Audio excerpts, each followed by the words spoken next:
മാലാഖേ മാലാഖേ, ഒരു കഥ പറഞ്ഞു തരാമോ? ഇന്നെന്റെ കുഞ്ഞിന് വ്യത്യസ്തമായ ഒരു കഥ പറഞ്ഞു തരാം. ഉണ്ണീശോയുടെ കഥ. അഗസ്റ്റസ് സീസറിന്റെ ഭരണവർഷം ഹെറോദേസ് എന്ന രാജാവിന്റെ കാലത്താണ് യൂദയായിലെ ബെത്ലഹേമിൽ ഉണ്ണീശോ ജനിക്കുന്നത്. ഉണ്ണീശോയുടെ അമ്മയുടെ പേര് എന്താണെന്നറിയോ? മറിയം. അപ്പയുടെ പേരോ? ജോസഫ്. ജോസഫും മറിയവും തമ്മിലുള്ള വിവാഹം നിശ്ചയിച്ചിരിക്കുന്ന സമയം, അതായത് വിവാഹത്തിന് മുമ്പ്, ഗബ്രിയേൽ മാലാഖ പ്രത്യക്ഷപ്പെട്ട് ഇങ്ങനെ പറഞ്ഞു: മറിയമേ, നീ ഗർഭം ധരിച്ച് ഒരു കുഞ്ഞിനെ പ്രസവിക്കും. ദൈവപുത്രനായ ആ കുഞ്ഞിന് യേശു എന്ന് പേരിടണം.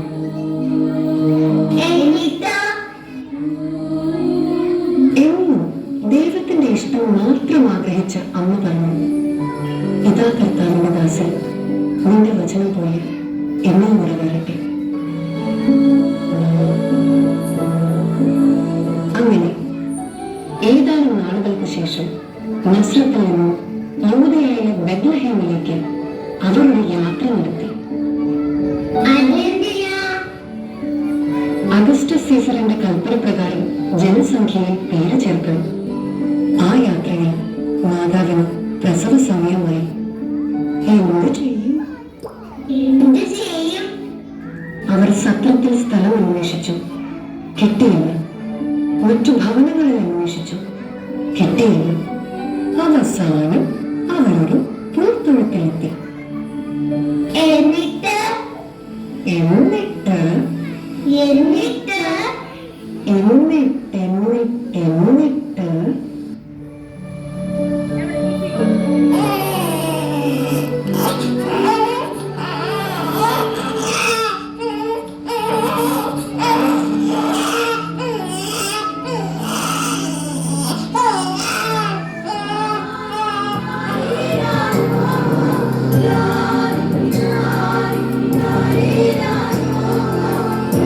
മാതാവ് ഈശോയെ വെള്ളക്കച്ചയിൽ പൊതിഞ്ഞ് പൂത്തൊട്ടിയിൽ കിടത്തി.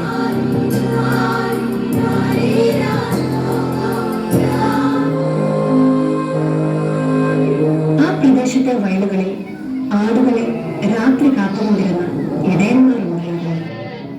സ്വർഗീയ സൈന്യത്തിന്റെ ഒരു വ്യൂഹം പ്രത്യക്ഷപ്പെട്ട് പറഞ്ഞു: സകല ജനത്തിനും വേണ്ടിയുള്ള സന്തോഷത്തിന്റെ സദ്വാർത്ത നിങ്ങളെ അറിയിക്കുന്നു. ദാവീദിന്റെ പട്ടണത്തിൽ നിങ്ങൾക്കായി ഒരു രക്ഷകൻ.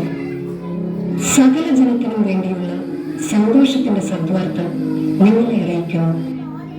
ദാവീദിന്റെ പട്ടണത്തിൽ നിങ്ങൾക്കായി ഒരു രക്ഷകൻ, കർത്താവായ ക്രിസ്തു ജനിച്ചിരിക്കുന്നു.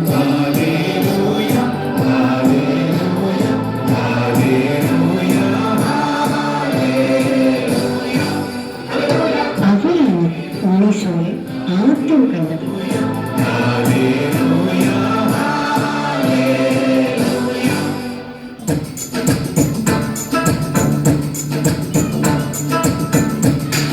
പൗരസ്ത്യ ദേശത്ത് നിന്ന് വന്ന 3 രാജാക്കന്മാർ.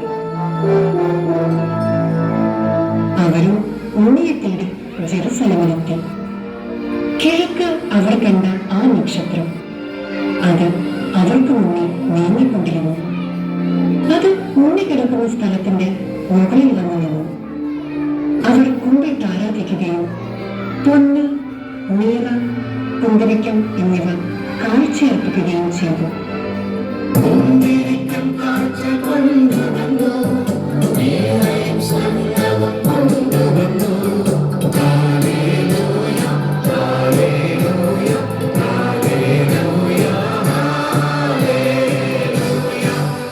പിന്നെ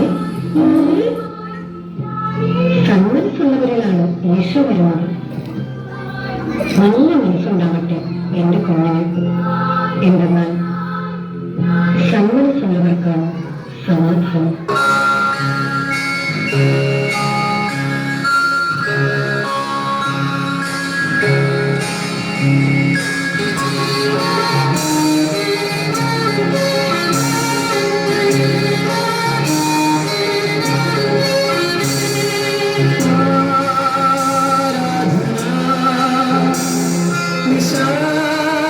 സംഗീതവീണ വരൂ വരൂ ദേവൻ പിറന്നിതാ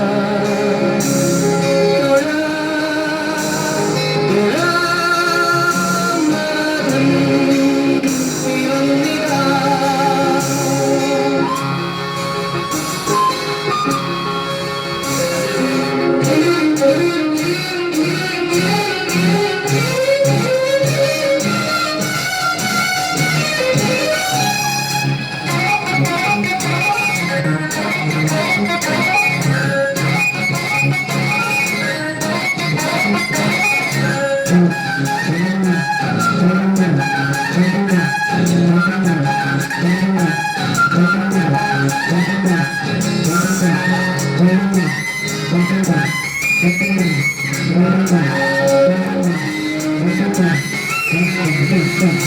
തിരിപ്പു തിരിപ്പു